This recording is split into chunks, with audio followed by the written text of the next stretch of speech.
Размещение военной базы, впоследствии центра транзитных перевозок в аэропорту Манас, является важным вкладом Кыргызской Республики в общие усилия мирового сообщества в борьбе с терроризмом.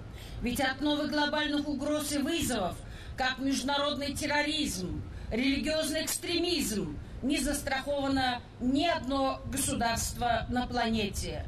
Поэтому прекрасно понимаем роль и значение центра транзитных перевозок.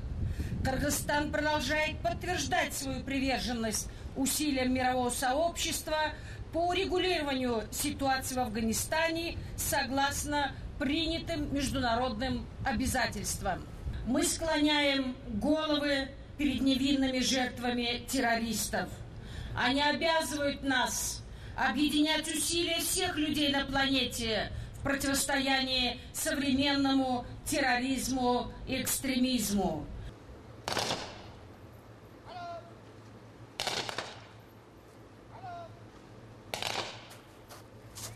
То, что вы приняли участие в церемонии годовщины событий 11 сентября 2001 года.